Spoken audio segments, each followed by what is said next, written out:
Tonight on the show, I've got the stars from the new Ted movie. Oh, so cute. And if you squeeze his paw, he speaks. I'm Ted. I love you. Oh, yeah. Squeeze that paw. Yeah, do it. Again. Come on. Oh, God. Your beard stinks like my ass, and I love it. That's Ted! Let's start the show!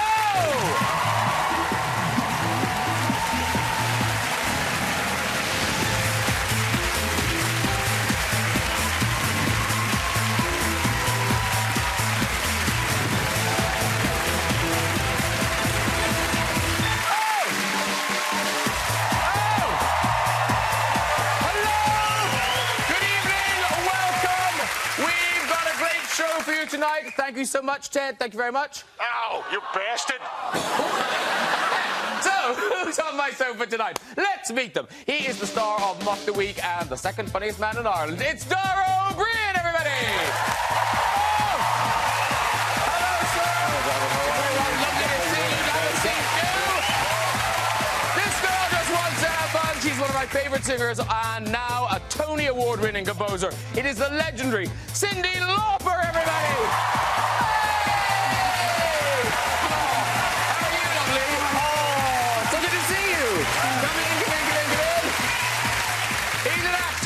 Director, he's the comic genius behind Family Guy and Ted. It's Seth MacFarlane!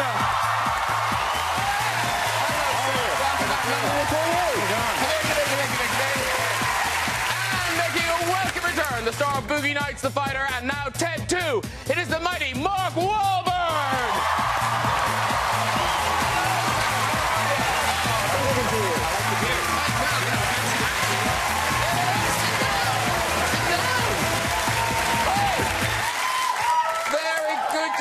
Yes! Yeah! I told you picked a nice night. Welcome back, Dara. And Cyndi Lauper, I haven't seen you in years. Hello, welcome back. You got a very literary look now. Literary? Well, seafaring or something. Homeless. It's more young, thin Orson Welles. Let's go with young and thin. Yeah. Screw the rest of it. Now, Seth, welcome back. Mark, welcome back. Though, Mark, your name has come up since your last appearance. It has? It has. Why is because Matt Damon was here. And we were looking at this picture. That's not that picture, that's just Matt Damon. We were looking at this picture of a really big Matt Damon fan who posted this picture.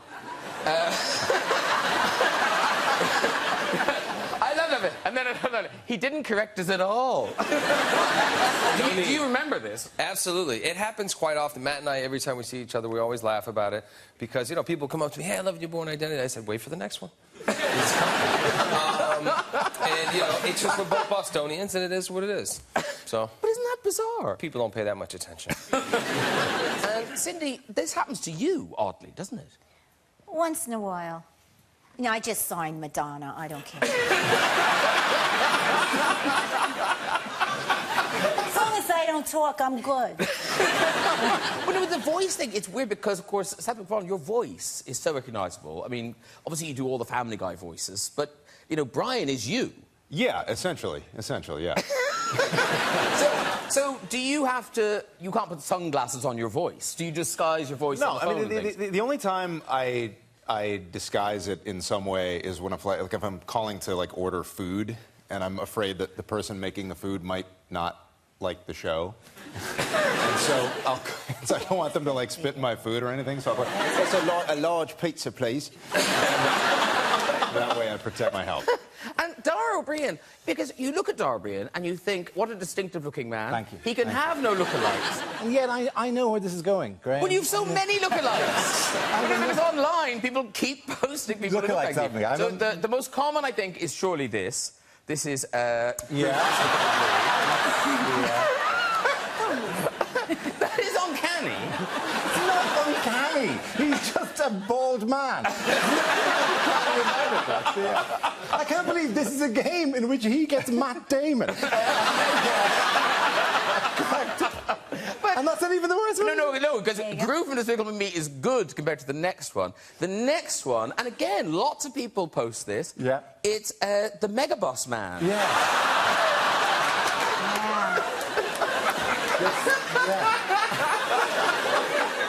the weirdest one, and I think you posted this, or you retweeted it or something. Yeah. A look-alike who's actually called Dara. Yes, yeah, there's an act in, God, I don't know, some part of the Indian subcontinent Yeah. who like, and it's a common name, Dara, around the world in different parts of the world. There's a Korean pop singer called Dara, and every year on her birthday, I leave hundreds of, oh, happy birthday, Dara, you bring great joy to our lives. Thanks. Keep listening. But then this guy appeared, yeah. So here's the poster, and his name is Dara Singh. And you think, well, that's a big enough coincidence. Yeah. But then focus in on his face. That is me. That is absolutely me. You put me in a yellow shirt with a knife. That is exactly what I look like. The least threatening knifing of all time. But yeah, I'm knifing, but I'm dancing. Yeah, I feel like he's just singing a song about a butter knife, isn't he? Yeah. A well-used butter knife. Now, Mark Wahlberg, Seth MacFarlane, you're back with Ted 2. Yes. Yes!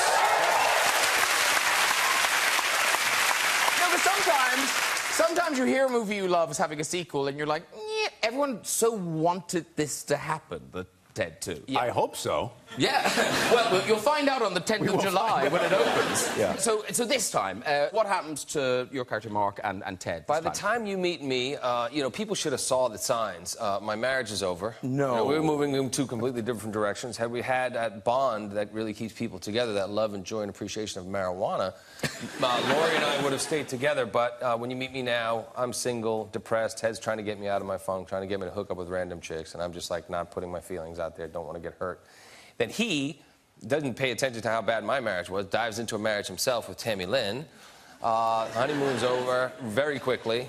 Reality sets in. He says, how do I save my marriage? He's going to have a baby. And obviously that poses some serious challenges. Yes. Nicely put. That's where you If we didn't know this was about Ted, that could be any movie. Two friends who are facing real-life issues.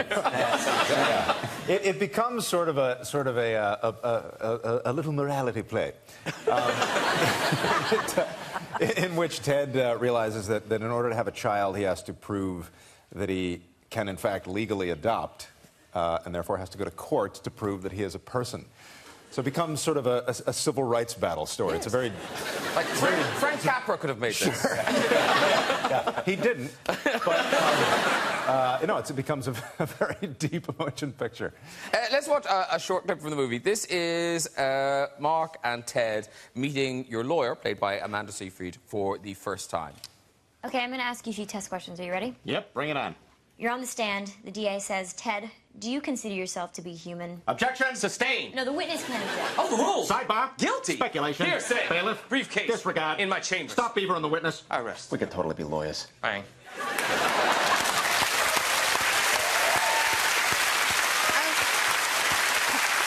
And watching it, because watching it, you really do believe that Ted's there. So, like, in that dialogue, how do you do that? Not too technical. Well, you learn your lines. You learn your lines, you show up. Seth's in the other room. We talk about where the bear is. And that particular scene is just stationary the whole time. So if he's moving around, we kind of choreograph the movements, and that's it. So Seth is off there doing the lines, and I'm just saying, okay, my buddy's right there. So all that timing, you're actually hearing those lines? Yes. Yeah, I'll either have an earwig or it's on the speaker, and so... Okay. It is when you look at the footage of Mark doing these scenes before the bear goes in, it's actually, it's true. I don't know that way that sounds really dirty, but boy, would I like to get you home and get my bear in you. It's actually extraordinary because he's selling it so beautifully that even before the bear is in there, you're like, oh, he's seeing something. He's seeing that bear there, and it's just.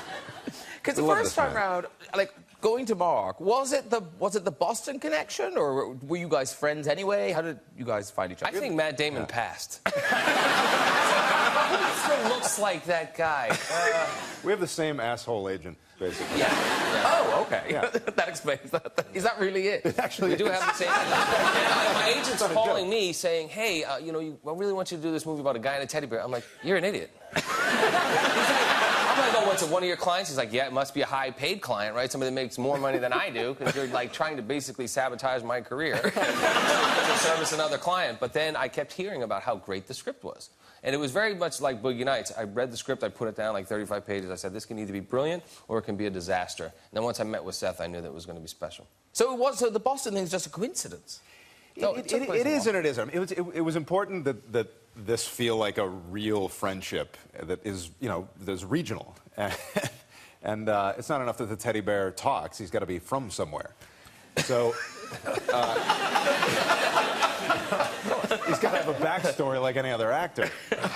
And you know, nobody knows Boston better than Mark Wahlberg. And, yeah. And it's well, Dara Briain doesn't. You know Boston. I lived in Boston as a student. How long for?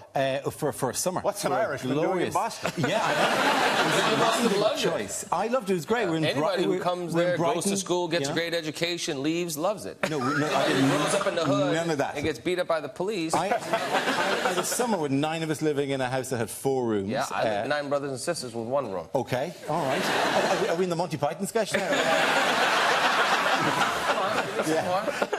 We arrived. I'm only there for the summer now, but we slept on mattresses. Snow. No, we got no snow. It was a particularly mild summer in Boston. We slept on mattresses that we stole from Skips on the first night we rented our house. See, that's not stealing. That's just taking. Nobody wants them. They threw them away. It sounds like, please, this mattress could do with another home. And so we slept on that. It was a properly, you know, scummy student flat that we lived in. No, I just lived in the street Cape. cred. I loved it. You lived in the Cape. Cape was great. I had a funny accent in the Cape after a while. But I your started calling accent, but people washer Did you shorts. pick up that accent? Yeah, because Really? Yeah, and part of it was like, you know, I liked like watching the bread commercials with the guy Pepperidge Farm. Pepperidge Farm. And and I loved the accent, so I used to love to the Pepperidge Farm. Pepperidge we Farm remember. remembers. Your accent's never changed, Cyndi, has it? I tried. I got a lot of notes from elocution teachers.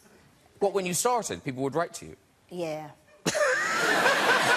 I beg you, change your No, voice. well, they said that they could teach me because they taught Julia Roberts and they taught Kathleen Turner, and that they could teach me. And, you know, I tried, but it's a little boring. Because of your dialect? Yeah, it's awful. No, it's Adelaide from Guys and Dolls. It's fantastic. I know, a person could develop a cold. There you go. Rosie But you said about Boston as if being Irish in Boston was somehow would be very normal or ordinary. Yeah. I was No, working it's a in lot an airport. I was working in an airport gift shop in Logan Airport in Boston. At least once a day, a local would come in and I would do whatever. We'd have the exchange, and they'd go, "Oh, your accent, you must be British."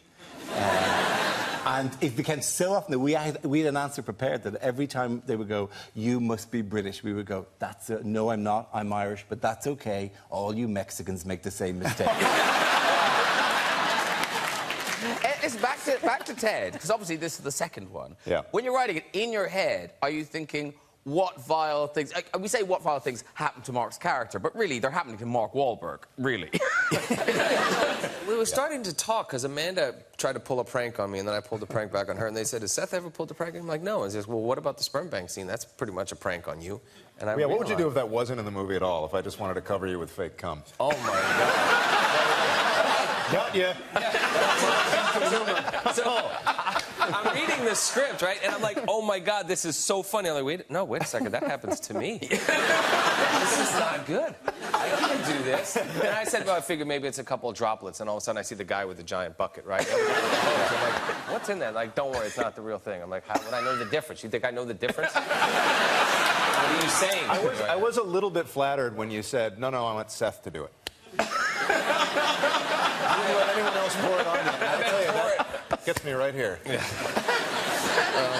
Now, we must talk about Amanda Seyfried, because she's really funny in the movie. But there were a lot of jokes, and again, you know, about the character, but really they are Amanda Seyfried jokes. She's a good sport. She's a good sport. Were they all in the script, or did you each God. day kind of going, we could do this joke? No, she's a good sport. You're talking about the eyes, right? That's the elephant in the room. Yeah, the Gollum reference. Yeah, the gorgeous, big Garfield eyes. There's a lot of jokes. Which man. men I are shooting themselves in the street for. When we were doing the first read-through, and I kind of heard that joke out loud for the first time, giving me the ring pressure size, and she went like this, and I was like, oh shit. I was like, oh my god, oh my god, oh my god. Is he okay? Is she gonna cry? What's gonna happen? And she was fine. And then it was like, when we did the scene... If she cries, we're all gonna drown. Yeah.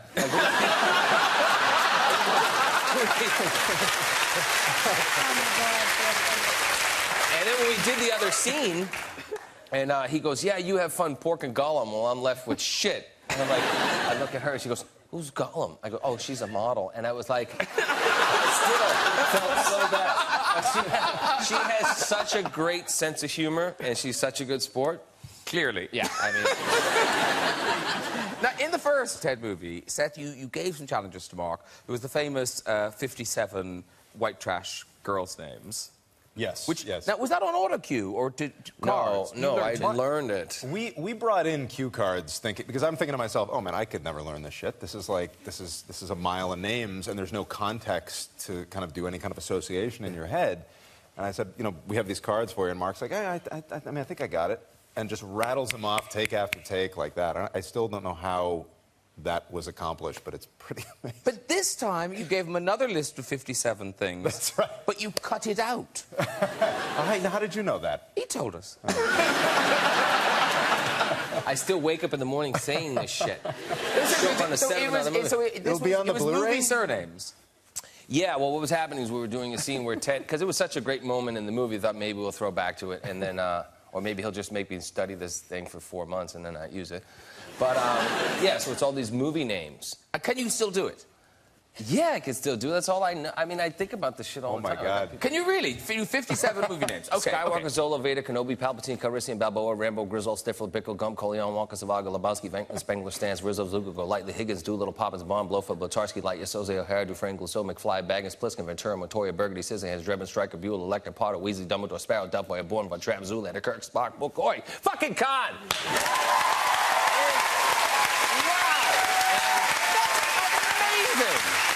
It's just like an old bar trick. All right, now, we move on to Cyndi Lauper. Cyndi Lauper, you are here preparing for the smash hit, Tony Award-winning musical, Kinky Boots, which I saw in Broadway. I loved it. I absolutely loved it. Now, it's 6 Tonys. 6 Tonys, a Grammy. It couldn't have gone better for you. And didn't you invite President Obama to go see it? Well, I was doing the White House show. They invited me. Didn't just show up. I was there. Everybody was so nice and friendly. And I said, yeah, why don't you come see Kinky Boots? It'll make you really happy. And then I realized, no, maybe not. Because we don't have a good history of having presidents see, a show. So I figured, well, don't. Genuinely afraid he might get assassinated at Kinky Boots. Isn't a good thing. Is that a thing that American presidents don't go to the theater anymore? No, I don't know, but I thought of it. Not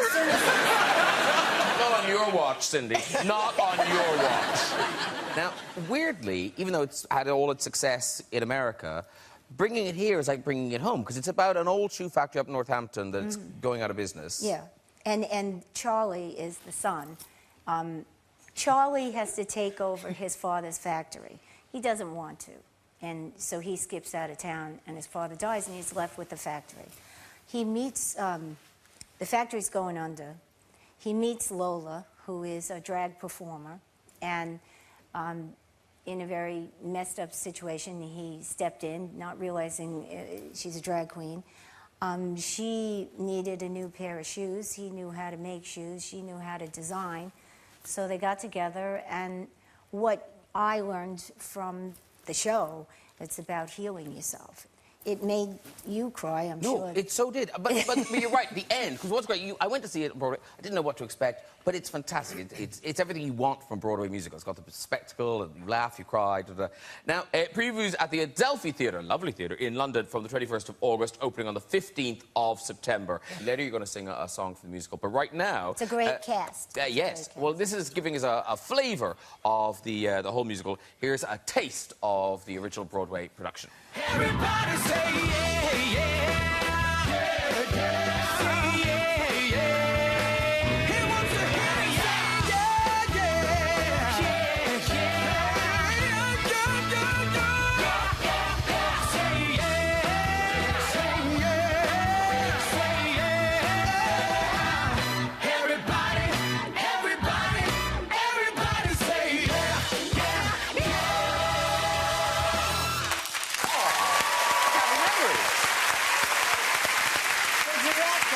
told me, he came in and he said, I told you I wanted to please. He said, I want a song where everybody says yes. So I said, okay. Everybody say yeah, yeah, and we were in it. And then they said to me, some of the producers, he kind of loved that song, but some of the producers were like, it has no chorus. I said, what do you mean? Everybody could sing it, you know. I kept writing. And now, you're going to be here for a while in London. So is your pooch coming with you?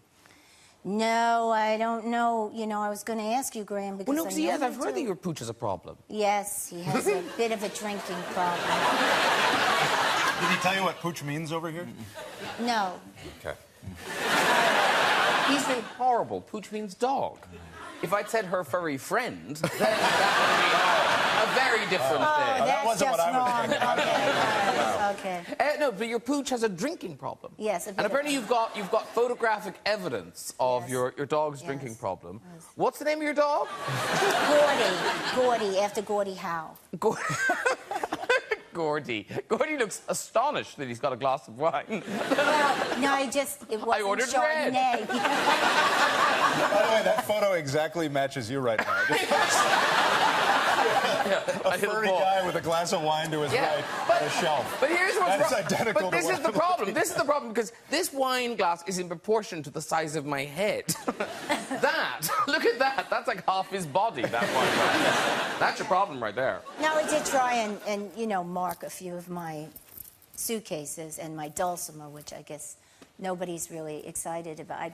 I play a dulcimer, and every time I played it, every manager, maybe, what's that she's playing? What is that? Why can't you just stand up there and sing? What the hell's the matter with you? Why you can't just sing like everybody else, you know? So, my dog, you know. Your dog plays the dulcimer? No, he marked it. Oh, he pissed on it. He pissed on it. Oh, I yeah. see. I so didn't understand what you meant. I marked my suitcase. Oh, Well, so they said not to say piss, you know. So. Then I heard him. I figured, what the hell, you know.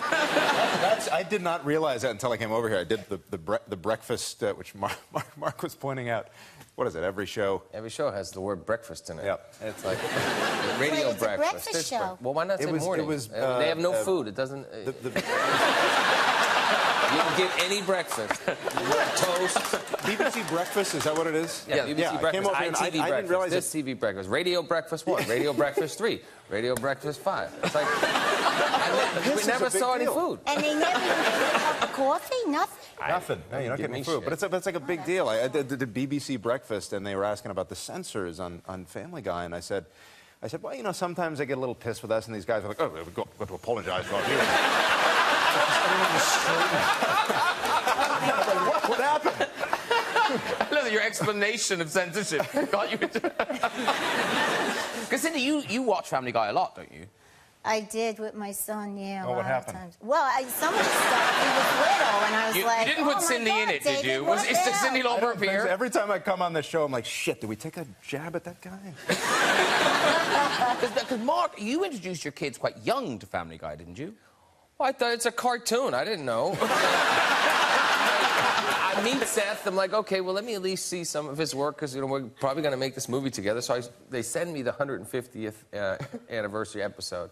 So I start watching with my kids, and I'm telling you, we are digging it so hard. You got Stewie's locked in the safe with the gun, and I start drinking and all this stuff. And then he throws up, and he makes him eat it. And then he poops in his diaper, and he makes him clean it. And I'm like, my kids and I are cracking up. My wife comes running in, going, what's going on? What's going on? I want to be a part of this. She's like, oh, my God. Goes in and turns it off. And, like, I'm in trouble for 2 weeks.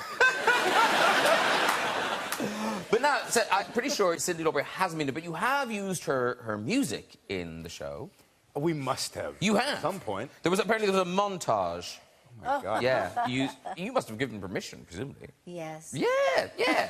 Okay, so imagine you've got an evening at the Drunken Clam. It's Cyndioke. Let's call it Cyndioke. It's a thing. Yeah. So who would you pick? Who would you pick to, for instance, Time After Time? Who would sing Time After Time? Damn you. Bark like a seal, you bastard! I guess maybe Stewie would sing Time After Time. Okay. Apparently I've got to give you a special singing microphone.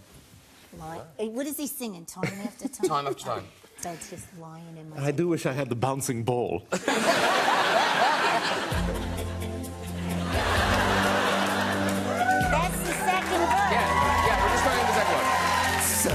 Sometimes you picture me, I'm walking too far ahead. You're calling to me, I can't hear what you have said. Then you say, go slow. Fall behind. The second hand unwinds. If you're lost, you can look and you will find me. Time after time. If you fall, I will catch you. I'll be waiting.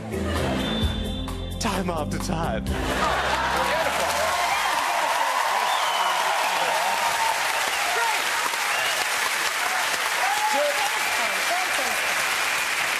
Should we do another one? Should we do another one? Okay. Colors. Okay. That was really Do you want to do true colors? Do you want to do true colors? Do you want me to do Yes, True of Colors? course I do. I wanted you to do like the greatest hits of Cyndi Lauper. But... Okay, I'm sorry. Okay, all right. Okay, it says Peter Griffin in parentheses, so I'm assuming. Okay. Okay. Oh, this is going to be beautiful.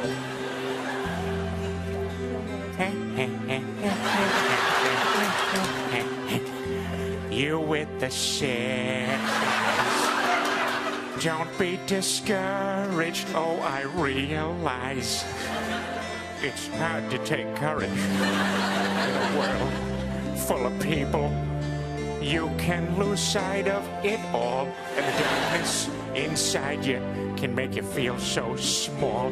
But I see your true colors shining through. I see your true colors, buddy. That's why I love you. So don't be a dick.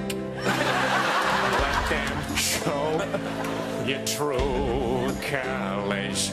Your true colors are beautiful, like a rainbow.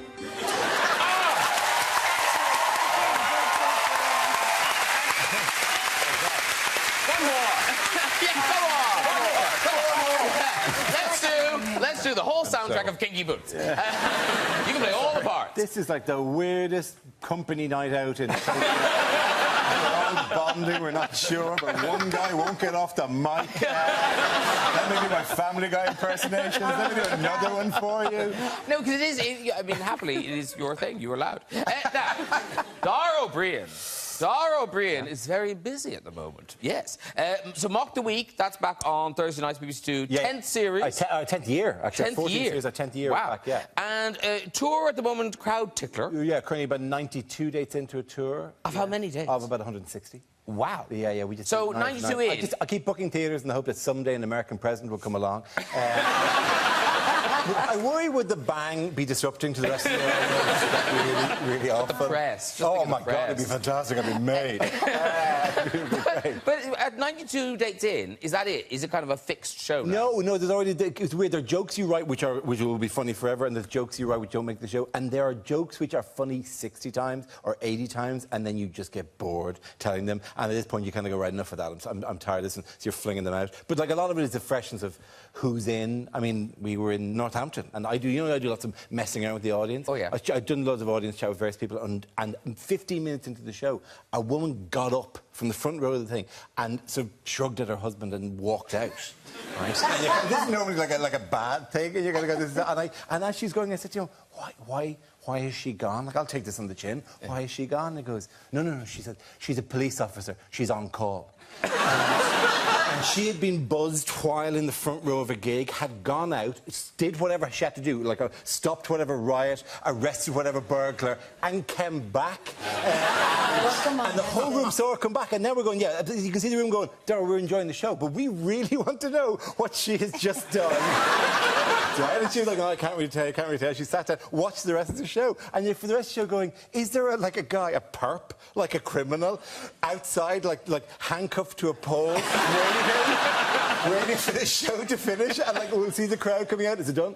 Can I go? Can I get processed? And she was like, yeah, something like that. Yeah, it's gone. So that kind of weird stuff. So Mock the Week tour. Yeah, that's it. All that. Rather more unusually, You also have a documentary, which is on BBC One next Monday at 10:35. Next Tuesday night.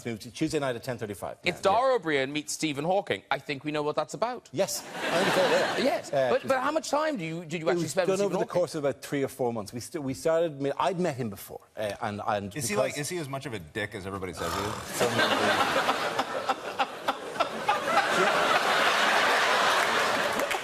Sing again. It's okay. I'm quite happy to either leave that in or do an edit point. You can either, right? I like that guy. So, having met him, he's actually quite cool. He's quite funny as well about stuff, so he's cool about that. I met him before at various sort of sciencey things because I do those like the stargazing and various science programs. I'd even been out with him once. I went out on the piss with him with me, him, and Benedict Cumberbatch. The weirdest crime-solving trio. Or a really good episode of Entourage. These two, these are my guys. Benedict, Stephen, let's roll, let's go. Right? Where do you go? You go to a cocktail bar with him and his family, and he said, well, it was after a launch of a thing, and he said, come on, let's go to this. And we drank margaritas because that's what he wanted to drink. Wow. And it was a fabulous night. So he's a very gregarious in his own way kind of a man.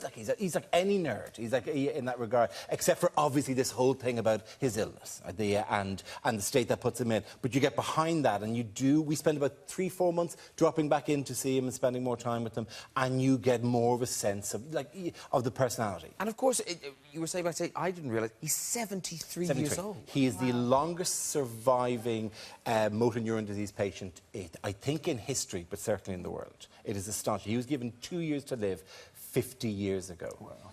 And is still with us. And still working, still doing science as well. It's doing theoretical physics and math, which is tough, and is famously a young man's game, and he is still firing out ideas that people are working with. I've always wanted to meet Stephen Hawking because it's interesting. For a guy his age, if I had a stronger memory, I could remember exactly what facet of his theory it was that he spoke out about I think about a year and a half ago, and said, yeah, I might not be right about this. Yeah.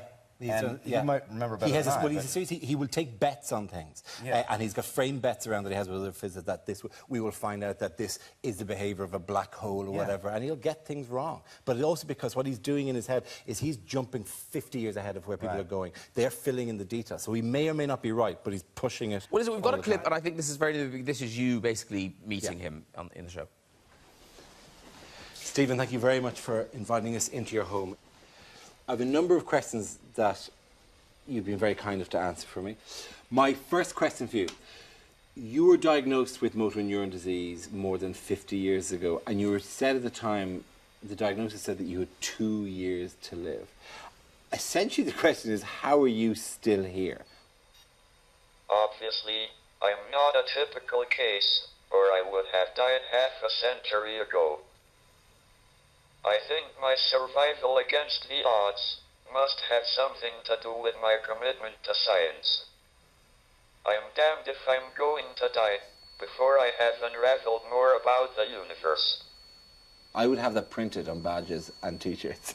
I'm damned if I'm going to die before I know how the universe works.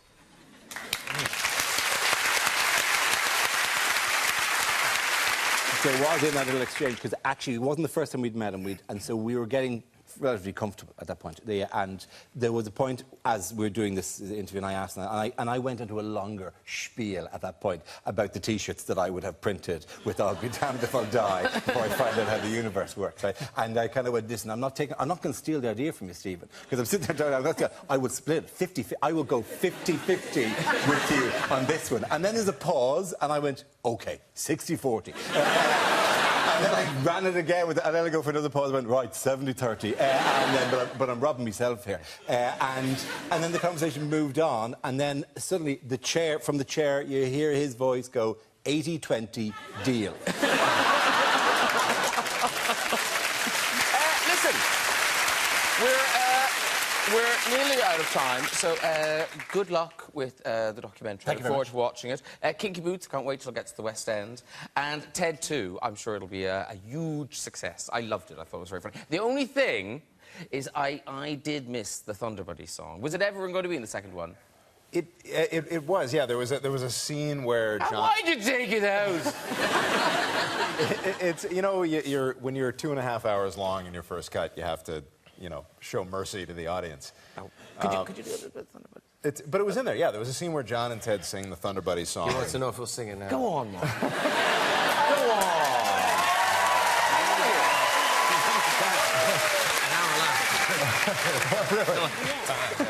Are you ready? Okay. Sure. Cyndi, want to count us in? Oh, yeah, how about that? 1, 2, 3, 4. When you hear the sound of thunder, don't you get too scared. Just grab your thunder buddies and say these magic words. Fuck you, thunder, you can suck my dick. You can't get me thunder, cause you're just God's first.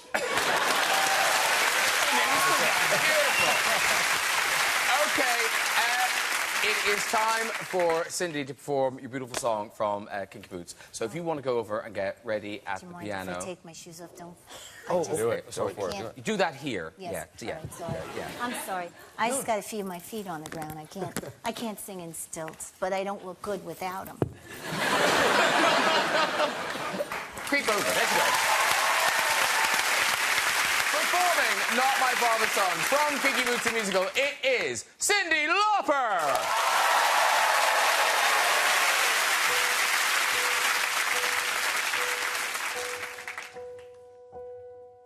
When I was just a kid, everything I did was to be like him. Under my skin, look at me, powerless and holding my breath, trying hard to repress what scared him to death. It was never easy to be his type of man. To breathe freely was not in his plan. And the best part of me is what you wouldn't see. I'm not my father's son. I'm not the image of what he dreamed of, with the strength of Sparta and the patience of Job. Still couldn't be the one to echo what he'd done and mirror what was not in me.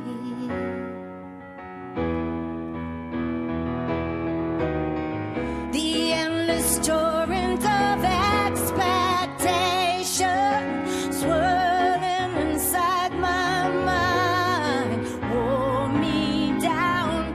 I came to a realization, and I finally turned around to see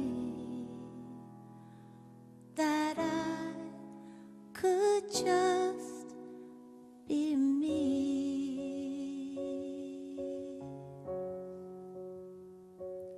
I'm not my father's son. I'm not the image of what he dreamed of, with the strength of Sparta and the patience of Job. Still couldn't be the one to echo what he'd done and mirror what was not in me.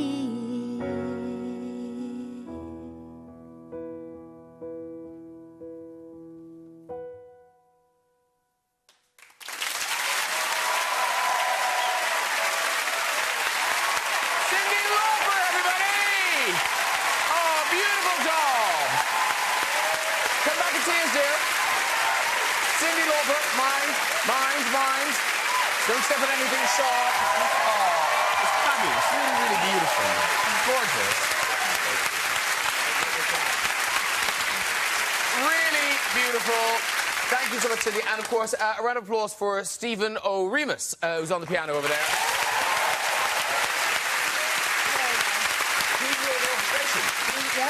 He did Mormon, Wicked, Avenue Q, and he did Kinky. I was lucky. Yeah. And we also, I forgot to mention, Mark, your TV baby is now a movie. Entourage is in cinemas now. Yes. Yeah. Yes. Here it's out on the 19th of June. And does this kind of wrap it up? Is this kind of the end of Entourage now? Well, you know, it was the kind of thing where people were always complaining that the show ended too soon and they wanted more. So it was kind of like, you know, to give them what they've been asking for and hopefully introduce a new set of fans that didn't know the show to the show. So 19th of June, Entourage. Right, before we go, let's make this week's visit to the Big Red Chair. Hello! Who's there? Hello. Hi. I am high hopeless. What's your name, sir? Henry. Henry. Henry. Henry. Uh-oh. Hey, Henry. Do you know Henry? I know a Henry. Okay. So, where are you from, Henry? I'm from California. Okay. I know a Henry from California. Did you really know that? It's a tough crowd tonight. It's a tough crowd. It's okay. They got to earn it, Cyndi. They got to I love earn that. it. My name's Henry from California. Boom. I've heard it. Henry, I love you. Okay, let's try one more. Let's see if we can get... Oh, here we go. Hello. Hello. Hi, what's your name? I'm Paul. Paul, and what do you do, Paul? I work for a charity. Okay, yeah, he works for a charity. We don't even know... I'm not even going to ask what it is. We'll just assume it's a really good one. Okay, so off you go with your story. Okay, so I used to look after some charity shops in the north of England, and I got a phone call from a concerned member of the public saying that there was a dubious object in a window display. So I rang the charity shop and spoke to the elderly volunteer on the phone, and I said to her, "Can you just talk me through what's in your window display?" And she said, "Oh, yes. We've had a lady come in the other day and she's donated this fantastic box of gym equipment. So we've kind of like put the mannequin in the window and we've put the shorts on him, and then we've got the bench press and we've got the little springy thing, and we've also got a neck massager as well."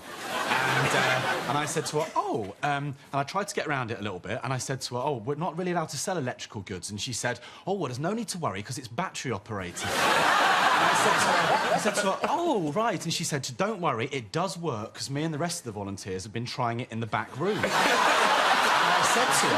I said to her, "I don't know how to tell you this, Sandra, but I think it might be a vibrator."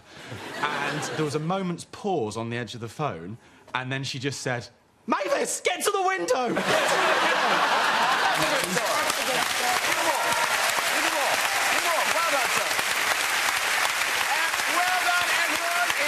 Join us on the show and have a go at the Red Chain. Contact us via our website at this very address. Thank you to my guests tonight, Dara and Briain, Cyndi Lauper, Seth MacFarlane, and Mr. Wahlberg.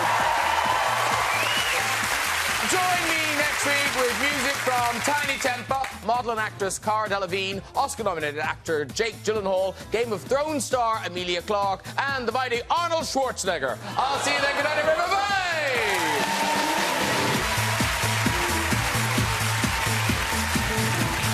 Stick around for Sun Trap falling under the spell of stage hypnotists next here on BBC One, while Seth MacFarlane's Family Guy is over on BBC Three right now.